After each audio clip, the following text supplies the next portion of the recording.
amal yang terbaik yang akan sampai kepada Allah adalah amal yang dilandasi oleh kalimat thayyibah, oleh kalimat la ilaha illallah, oleh keimanan, kalimat thayyibah yang tertanam di dalam qalbu.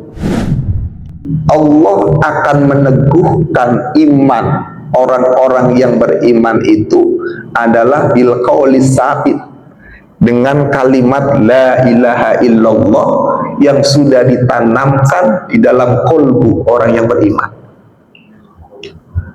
Artinya apa? Artinya kalau orang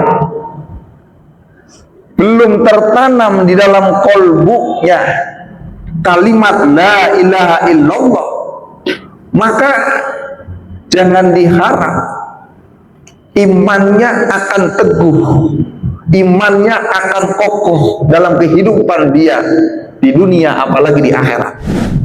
Maka siapa orang yang mendekati Allah melalui zikrullah, berarti dia mendekati cahaya Allah Subhanahu wa taala. Dia akan menjadi orang yang menyerahkan keinginan hidupnya kepada Allah, bukan menjadi orang yang mengatur Allah.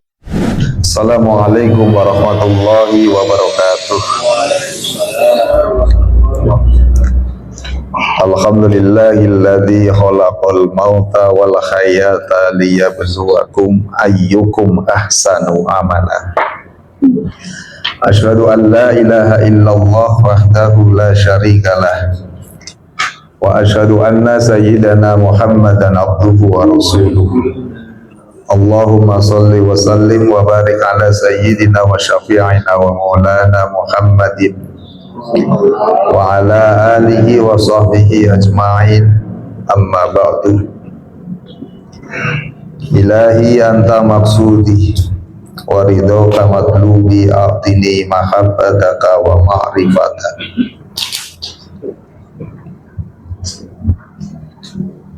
Ala hadhihi niyah ala kulli niyatin salihah ila kharatin nabiyil mustafa Muhammadin sallallahu alaihi wasallam wa ala alihi wa sahbihi wa azwajihi wa dhurriyyatihi wa libadihi ajma'in, khususan ila kharatis Syekh Ahmad sahibul wafatajul arifin. Al-Fatihah. Ya na'budu wa iyyaka nasta'in, ghairil maghdubi 'alaihim waladdallin. Mari kita awali kaji kita pada malam ini dengan membaca doa bersama. Bismillahirrahmanirrahim. Allahu hadiri, Allahu nadiri, Allahu syahidun alayya, Allahu ma'i, Allahu mu'ini, Wallahu bi kulli syai'in muhit, Rabbi zidni ilman nafi'ah, warzuqni fahman wasi'ah, bi rahmatika ya arhamar rahimin. Sama-sama kita hormati Bapak Ustadz Ahmad Syah dan Ibu Haja Deni beserta keluarga besarnya. Sama-sama kita hormati para hujaj, para asatid, para sesepuh, Bapak Ibu hadirin yang berbahagia. Mari kita lanjutkan kaji kita terkait kitab Miftahus Sudur, halaman 7. Betul ya, halaman 7 Ustaz? Halaman 7, 2 baris dari bawah ya.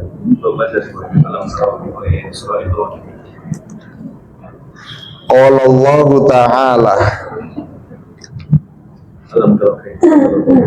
alam taro kaifa daraballahu masalan kalimatan thayyibatan kasyajaratin thayyibatin asluha sabitun wa far'uha fis sama tu'ti ukulaha kullahinin bi'idni rabbiha wa yadribullahu al-amsala linnasi la'allahum yatadzakkarun.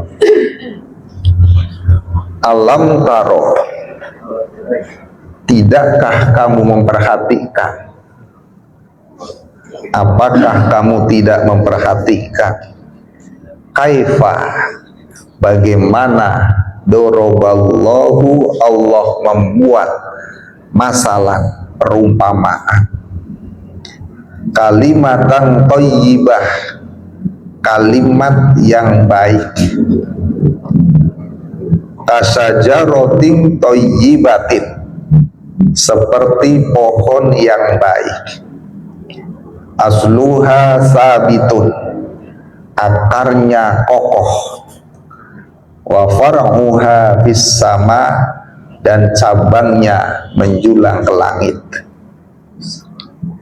Tu'ti ukulaha, pohon itu menghasilkan buahnya, kullahinin, setiap waktu, bi'idni rabbiha, dengan izin Tuhannya, wa yadribullahu al-amsala linnasi, dan Allah membuat perumpamaan linnasi, untuk manusia, la'allahum yatadzakkarun, agar mereka selalu ingat. Surah Ibrahim ayat 24 dan 25 kalau salah ya. Sebelum saya membahas ayat ini, karena tadi ada pesanan untuk sedikit menyinggung tentang kematian, Bapak Ibu hadirin yang berbahagia, kematian itu sesuatu yang pasti. Kapan datangnya kita nggak ada yang tahu. Iya, kalau kita tahu Israel mau datang sama kita, wah, enak, kita siap-siap. Kita tuh tinggal tunggu giliran. Nggak ada yang tahu kapan Israel datang kepada kita. Kadang-kadang orang sehat, bugar, dipanggil duluan. Belum lama guru kita semua, Pengersa Kiai Haji Baban, beliau kan sehat. Makanya begitu saya dapat informasi itu lemes, tapi bersyukur jamaah Majelis Nurul Iman bisa ketemu di saat-saat terakhir. Itu suatu kebahagiaan yang tidak bisa dinilai.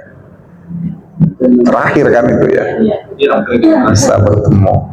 Udah dapat Alkin 7 Latifah, bertemu terakhir dengan putra Syekh Ahmad Syekhullah Fatajul Arifin. Itulah kematian. Gak ada yang bisa menawar. Atau kita mau ngumpet, kalau Israel datang saya mau tutup pintu rapat-rapat dengan pintu terbuat dari besi, gak bisa. Makanya dalam Al-Quran surah Al-Jum'ah itu Allah nyatakan, qul innal mautal ladzi tafirruna minhu fa innahu mulaqikum, al-ayat.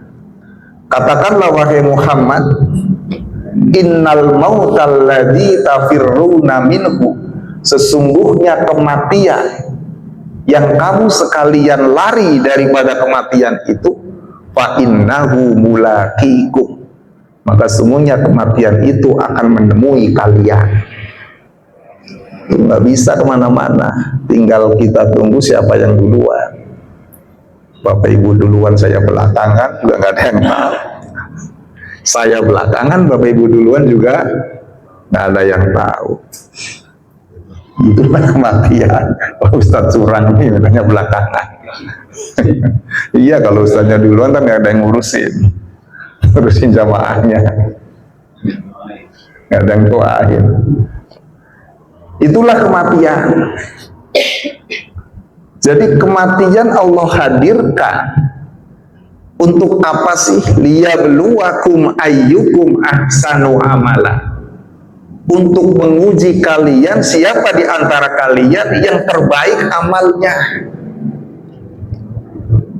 Itu tujuan Allah mendatangkan kematian. Jadi untuk menguji kita semua, siapa di antara kita yang amalnya terbaik. Amal yang terbaik yang akan sampai kepada Allah adalah amal yang dilandasi oleh kalimat thayyibah, oleh kalimat la ilaha illallah, oleh keimanan, kalimat thayyibah yang tertanam di dalam kolbu. Makanya lanjut kepada kajian kitab Miftahus Sudur ini.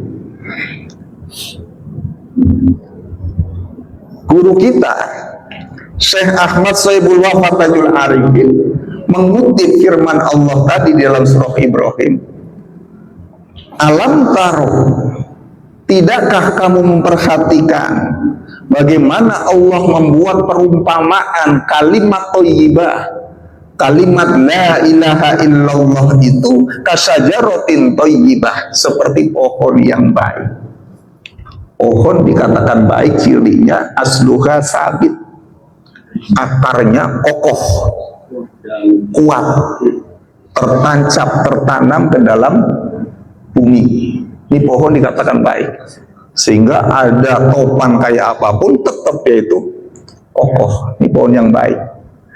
Wafarquha fis sama, cabangnya menjulang tinggi ke langit, daunnya rindang, buah-buahannya banyak. Tukti ukulaha kullahinin, pohon yang baik itu dia akan memberikan buahnya, menghasilkan buahnya setiap saat, setiap musim, bi'idni rabbiha, dengan izin Allah subhanahu wa ta'ala. Jadi kalimat thayyibah, kalimat la ilaha illallah itu diumpamakan, dimisalkan seperti pohon yang baik, yang ketika kalimat itu tertanam di dalam kolbu kita, maka akan menjadikan amal-amal kita yang terbaik itu diangkat sampai kepada Allah subhanahu wa ta'ala. Jadi kaitan nama tadi bahwa kematian itu adalah untuk menguji siapa di antara kita yang amalnya terbaik. Supaya amal kita terbaik dan diterima oleh Allah, maka kuncinya adalah pada kalimatun thayyibah, kalimat la ilaha illallah. Karena kematian itu kan ruh kita kembali kepada alam aslinya, kampung halamannya. Mana kampung halaman ruh kita? Adalah alam lahut. Jangan sampai ruh kita nggak bisa kembali kepada Allah. Maka kunci untuk bisa kembali sehingga amal kita diterima oleh Allah, kuncinya itu tadi. Kalimat la ilaha illallah harus senantiasa kita biasakan, kita dawamkan.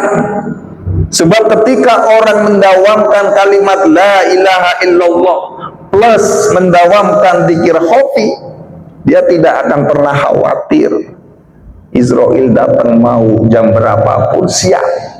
Makanya dibutuhkan itu kesiapan kita. Kesiapan kita menerima kehadiran Israel. Dalam kondisi apapun, orang yang sudah terbiasa dzikir la ilaha illallah plus dzikir khafi, maka dia siap terus. Mau dia lagi tidur, Israel datang, siap, karena kolbunya hidup. Kolbunya selalu hidup. Maka arti daripada kalimat tadi, bahwa Allah membuat perumpamaan kalimat la ilaha illallah seperti pohon yang baik, yang akarnya kokoh dan cabangnya menjulang ke langit, itu artinya orang yang terbiasa berzikir la ilaha illallah plus zikir khafi, sekalipun fisiknya ada di bumi yang fana ini, tapi ruhnya senantiasa terbang ke alam yang lebih tinggi. ruhnya terbang, fisiknya ada di bumi. Kita belum mati beneran, tapi sudah ruhnya terbang. Bagaimana ciri ruh yang terbang itu? Adalah ruh ketika dia selalu ingat kepada Allah. Itu ruh terbang. Ketika kita sedang zikir hobi, itu sejatinya ruh kita sedang diangkat ke alam lahir, selalu komunikasi dengan Allah Subhanahu wa Ta'ala. Sehingga tu'ti ukulaha kullahinin bi'idni rabbika. Ruh yang sudah selalu kembali kepada Allah, meskipun orangnya masih hidup di alam dunia, maka Allah akan berikan berbagai macam karunia kepada orang itu. Akan diberikan limpahan karunia. Karunia Allah itu luas. Di antaranya akan dijadikan orang yang memiliki sifat qanaah. Karunia Allah. Qanaah itu ar-ridho bima kusima, ridho dengan setiap apa yang diberikan oleh Allah. Itu qanaah. Sehingga orang yang qanaah itu dia akan selalu merasa cukup. Itulah karunia Allah. Sebagai bukti, sebagai wujud orang yang senantiasa berzikir kepada Allah, amalnya diangkat menjadi amal yang terbaik. Orang kalau sudah memiliki sifat qanaah, pasti dia akan menjadi orang yang syukur. Jangan harap kita akan menjadi orang yang bersyukur kalau kita tidak memiliki sifat qanaah. Merasa cukup dengan pemberian Allah, pasti larinya kita akan menjadi orang yang bersyukur. Selalu menerima nikmat yang Allah berikan kepada kita, dan akan kita gunakan nikmat itu untuk perbuatan taat. Allah kasih kita umurnya akan digunakan untuk perbuatan taat. Allah kasih kita harta itu akan digunakan untuk perbuatan taat. Allah kasih kita ilmu itu akan kita gunakan untuk perbuatan taat. Itu makna daripada wa fara'uha fis sama tu'ti ukulaha kullahin bi'idni rabbika wa yadribullahu al-amsala linnas. Allah membuat perumpamaan untuk manusia la'allahum yatadzakkarun, agar mereka manusia itu selalu ingat kepada Allah. Jadi di dalam Al-Quran itu banyak amsal-amsal, permisalan, perumpamaan yang Allah berikan. Mengapa Allah selalu membuat perumpamaan dalam Al-Quran? Adalah supaya manusia itu paham, mendekatkan arti yang tadinya abstrak menjadi konkret. Itu caranya Allah membuat suatu perumpamaan. Wa qad asbaqallahu biha qulubal mu'minin, dan sungguh Allah telah meneguhkan ke dalam hati orang-orang yang beriman dengan kalimat thayyibah itu. Telah meneguhkan hati orang-orang yang beriman dengan kalimat thayyibah. Apa dasarnya? Qala Allah Ta'ala, Allah Subhanahu wa Ta'ala berfirman, yusabbitullahu alladhina amanu bil qawlis sabiti fil hayatid dunya wa fil akhirati wa yudillullahu adh-dhalimina wa yaf'alullahu ma yasha. Yusabbitullahu alladhina amanu, Allah akan meneguhkan iman orang-orang yang beriman bil qawlis sabiti, dengan ucapan yang kokoh, dengan kalimat la ilaha illallah fil hayati dunya, dalam kehidupannya di dunia, wa fil akhirah, dan di akhirat. Wa yudillullahu dzalimin, dan Allah akan menyesatkan orang-orang yang zalim. Wa yaf'alullahu ma yasha, dan Allah berbuat sesuatu yang Ia kehendaki. Jadi kalau kita lihat ayat ini, Bapak Ibu sekalian, bahwa Allah akan meneguhkan iman orang-orang yang beriman itu adalah bil qaulis sabit, dengan kalimat la ilaha illallah yang sudah ditanamkan di dalam kolbu orang yang beriman. Artinya apa? Artinya kalau orang belum tertanam di dalam kolbunya kalimat la ilaha illallah, maka jangan diharap imannya akan teguh, imannya akan kokoh dalam kehidupan dia di dunia apalagi di akhirat.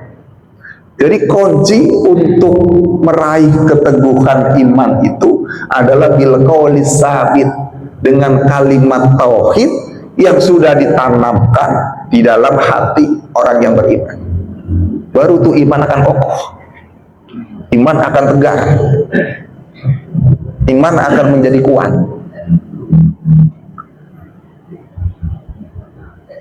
Tetapi kalau orang itu belum mendapatkan penanaman kalimat tauhid di dalam kolbunya, maka dia akan menjadi orang yang dolim, orang yang selalu menganiaya dirinya sendiri. Mengapa? Karena dia menganggap dirinya adalah orang yang memiliki daya upaya dan kekuatan. Maka ketika manusia menganggap dirinya memiliki daya upaya dan kekuatan, wa yudillullahu dzalimin, Allah akan sesatkan terus orang-orang yang dolim seperti itu. Wa yaf'alullahu ma yasha, dan Allah berbuat sesuai dengan apa yang Dia kehendaki. Jadi Allah akan berbuat tidak sesuai keinginan kita, tidak seperti yang apa yang kita doakan. Ya Allah, saya kebutuhannya banyak ya Allah, mohon dikabulkan ya Allah, jangan matikan saya dulu ya Allah, anak saya masih kecil-kecil, saya belum nikah ya Allah. Itu keinginan kita, tapi Allah akan berbuat sesuai dengan apa yang Allah kehendaki. Maka ketika manusia masih mengedepankan keinginan nafsunya, itu tandanya bahwa manusia itu masih berada dalam kegelapan. Karena Allah itu kan pemilik cahaya. Allahu nurus samawati wal ard. Maka siapa orang yang mendekati Allah melalui zikrullah, berarti dia mendekati cahaya Allah Subhanahu wa ta'ala. Dia akan menjadi orang yang menyerahkan keinginan hidupnya kepada Allah, bukan menjadi orang yang mengatur Allah. Sekarang ini kan banyak orang yang ngatur Allah, tapi tidak berusaha menurunkan keinginannya di bawah kehendaknya Allah. Banyak orang yang maksa Allah. Ya Allah, saya mau nyalon ya Allah, harus jadi ya Allah, harus jadi. Memaksakan begitu. Wa yaf'alullahu ma yasha. Maka orang yang ahli dzikir dia tidak akan pernah memaksa Allah. Doanya sangat simpel. Dia orang yang ahli dzikir. Kebutuhannya begitu banyak. Doanya cukup Allahumma ya qadiyal hajat. Udah cukup. Doa yang begitu pendek dia mencakup seluruh kebutuhan. Ini orang yang menempatkan posisi dirinya di bawah kehendak Allah, nggak ngatur Allah. Itu betapa hebatnya mursyid kita mengajarkan kita doa yang benar-benar kita menjadi orang yang pasrah kepada Allah. Bukan ya Allah, saya butuhnya banyak, harus kau kabulkan ya Allah. Kan kita kan sering begitu kan, sering maksa Allah. Giliran disuruh sholat, ntar dulu ya Allah, engkau maha tahu. Giliran disuruh sholat begitu, kerjaan saya lagi banyak ya Allah, masih ngantuk ya Allah. Kan gitu, jam 2 malam harusnya bangun mandi malam, engkau maha tahu ya Allah, saya baru tidur tadi. Ntar ditunda-tunda aja subuh. Itu kita sering ngatur Allah, sadar atau tidak, itu sering begitu. Maka guru kita mengajarkan kita untuk jadi orang yang pasrah. Kita pengen derajatnya diangkat oleh Allah, ingin menjadi A, ingin menjadi B, ingin menjadi C, gak memaksakan kehendak kepada Allah, tapi cukup Allahumma ya rafi'at darajat. Ya Allah, engkau yang mengangkat derajat ya Allah, angkatlah derajat kami. Di mana posisi kamu yang cocok, itu orang yang hebat. Wallahu wa yaf'alullahu ma yasha. Jadi orang yang ahli dzikir, maka dia akan menundukkan keinginannya di bawah kehendak Allah, nggak pernah memaksa kepada Allah. Itulah sekilas tentang kajian Miftahus Sudur. Demikian, assalamualaikum warahmatullahi wabarakatuh. Yuk belajar zikir.